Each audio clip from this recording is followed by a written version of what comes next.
it's two things. One, on a just sort of a basic meeting your need level, there are some things that these guitar makers are doing that just simply isn't found in a factory model.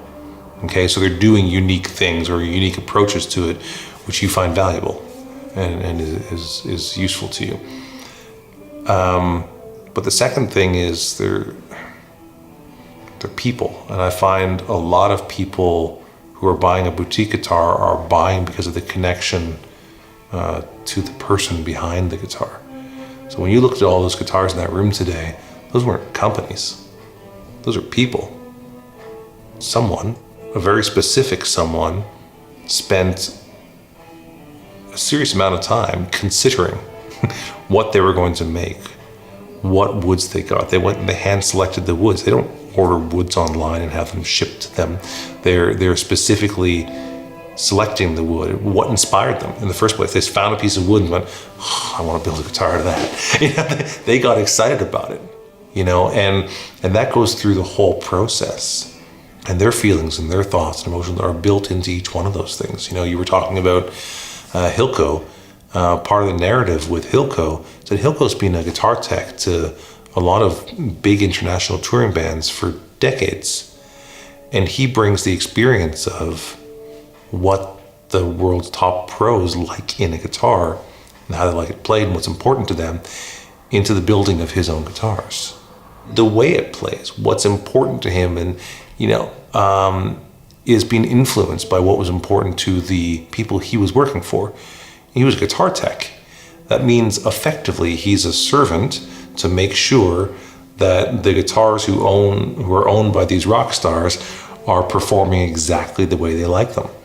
If he doesn't meet their needs, if he doesn't serve their needs and have it exactly the way they want it, he doesn't have a job anymore. So Hilco must be very good at listening to his customers and making the guitar perform in the way that they want to be made. Well, that's extremely valuable in a guitar maker, to know that. And to not just know what the customer wants, but to have the experience of working with customers who have influenced so many other guitar players around the world. He was telling me about the time he was standing on stage talking to a guy who was telling him his amps were in the wrong position for the artist he was working with. And he said, well, I think it works. And he says, let me get someone who can really explain it to you. And the guy came out to tell him that the amps needed to be on this little bit of a degree. Well, that guy who was telling him was Brian May from Queen. Well, I don't know many guys who stood on the stage and got amplifier advice to put on which angle from Brian May, but Hilco's had that. The Ergon guitar down there, Adriano was a guitar tech for Dio and Ozzy and Slayer and Anthrax. You look at his guitar, it doesn't look like a metal guitar at all. It's not really a metal guitar, but he has all this fascinating history. And those pieces of history on that Tausch 665, the 665, which is the millimeters of the scale length, which is a unique feature in his, is in a Porsche font. He's a huge car fan. Most people didn't know it, but if you're a Porsche fan, they never miss it. They never miss it. They recognize it right away.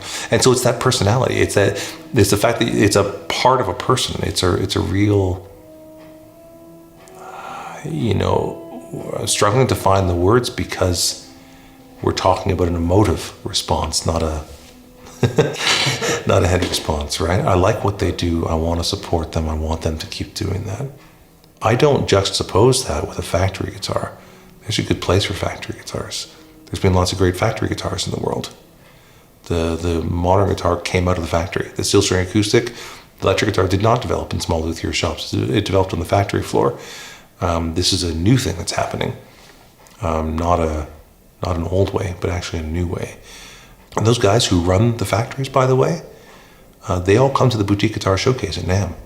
Chris Martin, Paul Reed Smith, Bob Taylor, all those guys come by and check out to see what's happening there. They're all geeking out about it because they all love guitars too. We all love this stuff.